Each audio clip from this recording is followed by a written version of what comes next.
All right. Hi, guys. I never ever announce that I'm doing these lives because I do most of the things on the fly when it comes to social media. But in my stories today, I realized that when I was asking if people were supporting their gallbladders and a horrendous amount of you were saying no, I realized I have to talk about gallbladders. So if you are someone who has had your gallbladder removed, you should listen up. If you have a loved one that has their gallbladder removed, have them listen to this or relay the information to them, because gallbladder health is so important, and the gallbladder is not an optional organ.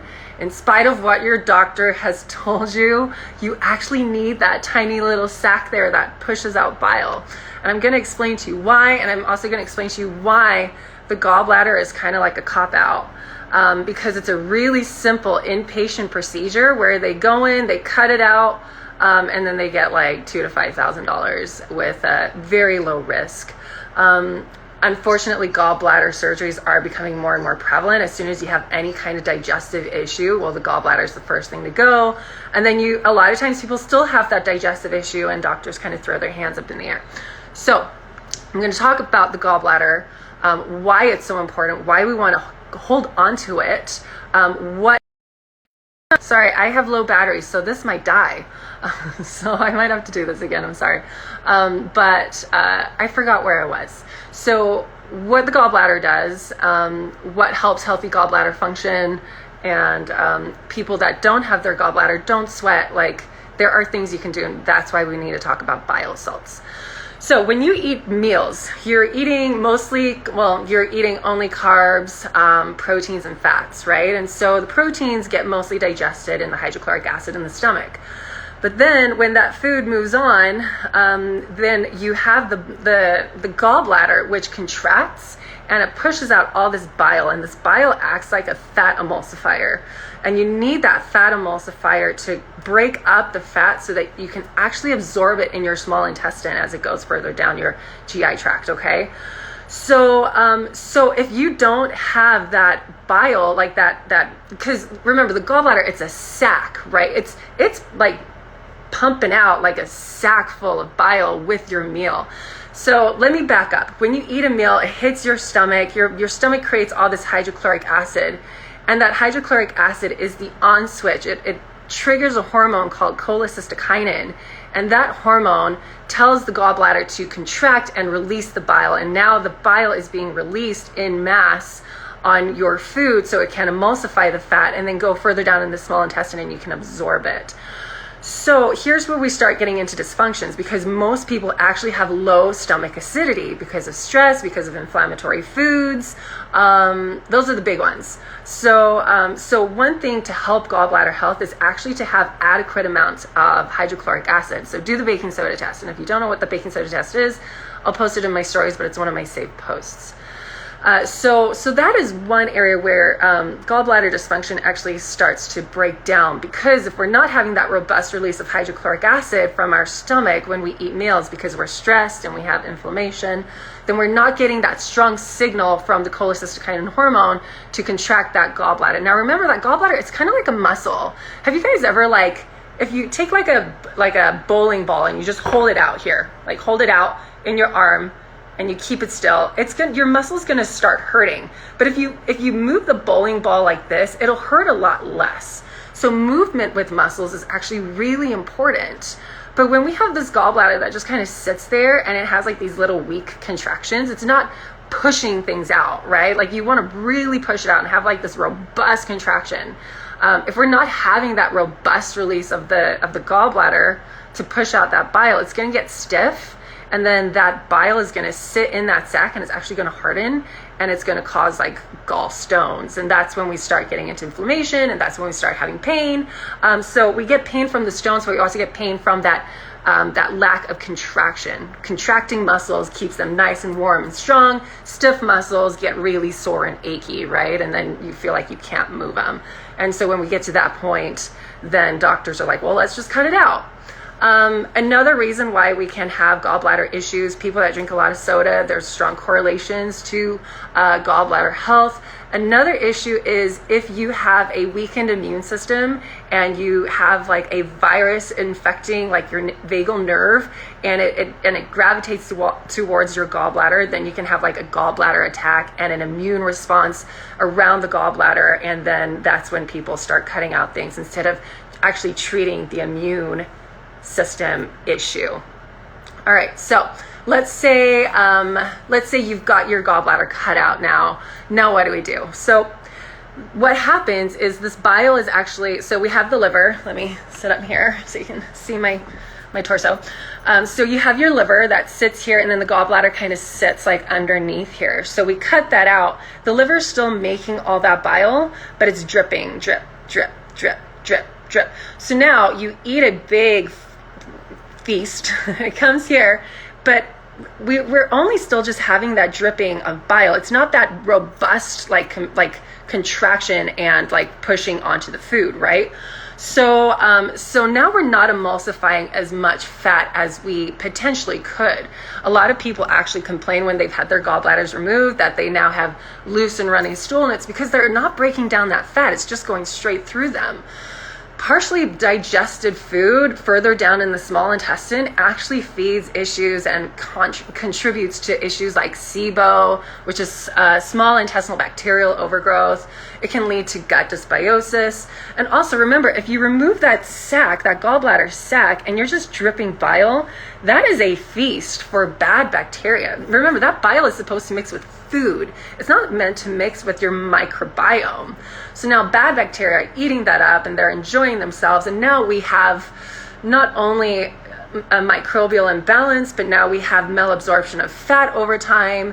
And now we're having loose stools, which can potentially trigger an immune response further down the line because you're irritating the colon with all of this loose stool. And so it's this big fat like recipe for disaster. So what can you do with every single meal?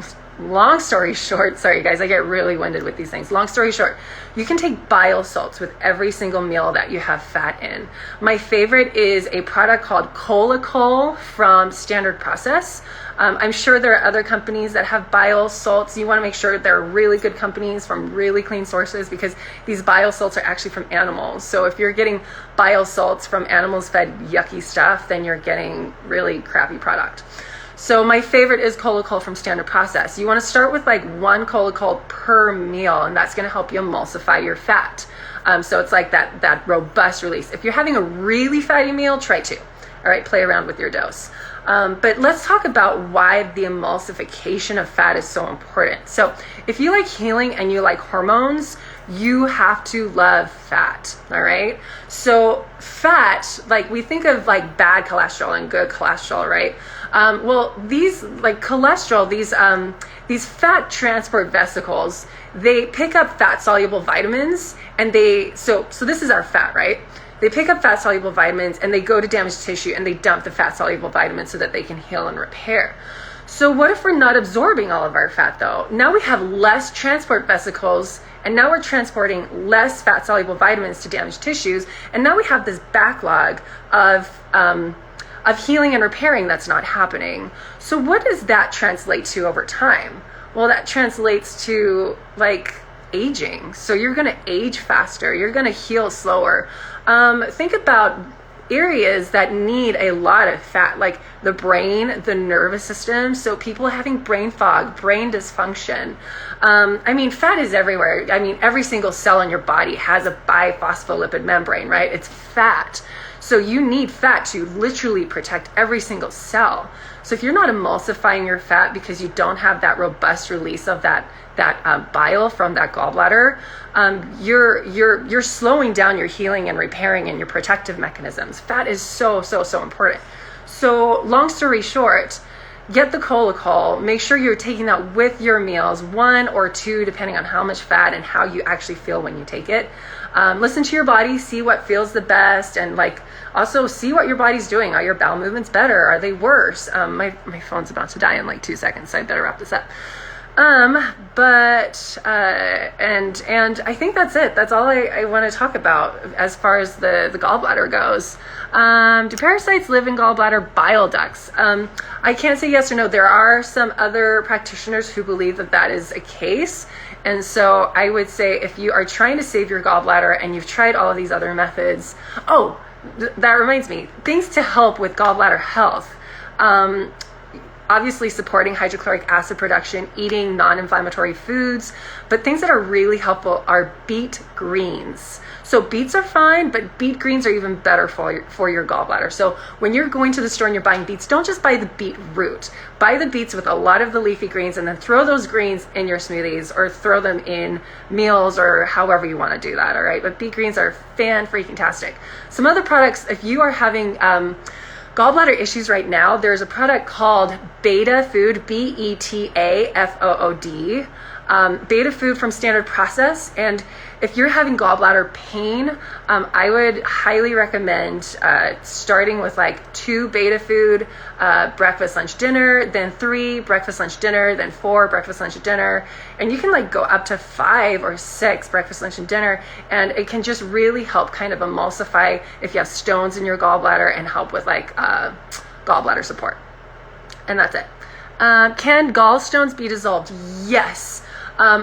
Depending on their severity, right? Like if you're just like raging gallstones in your gallbladder and you're in so much pain, like there's like that's been building up over years and years and years, right? As opposed to someone who has pain every now and then, and we can dissolve those stones a lot faster with less liability and less problems down the line and less pain. So yes, you can just eat a low inflammatory diet. Make sure you are doing and if you have gallstones, you can also take the cholesterol, and that can actually help with gallbladder function and dissolving those gallstones too. What does choline from Standard Process help with? So that actually helps with fat absorption and biosynthesis. Choline is actually like they used to think it was a vitamin, but it's not. It's its own thing. But if you have MTHFR gene mutations, you definitely want to support your liver function and your body's ability to methylate and process fats by taking choline. Should I only take bile salts if my gallbladder has been removed? Any other supplements? So yes, take, and as I said before, if you have gallstones, you can also take the bile salts to help emulsify those along with the Beta Food. But definitely take bile salts if you don't have a gallbladder. And then the other supplements is the Beta Food, the beet greens, like eating beet greens are fan-freaking-tastic. And I think, what else did I miss? Did I miss any other questions? I might have. I'm sorry. I need to end this though because my phone's going to die. And then I'm going to lose this and then no one's going to watch it. And anyways, you guys, thanks for listening. I hope you learned something new about gallbladders. They are such important organs, especially if you love your body and you love healing. Oh, and I forgot to mention that a lot of your hormones, their backbone is sterols, it's cholesterol, it's fat.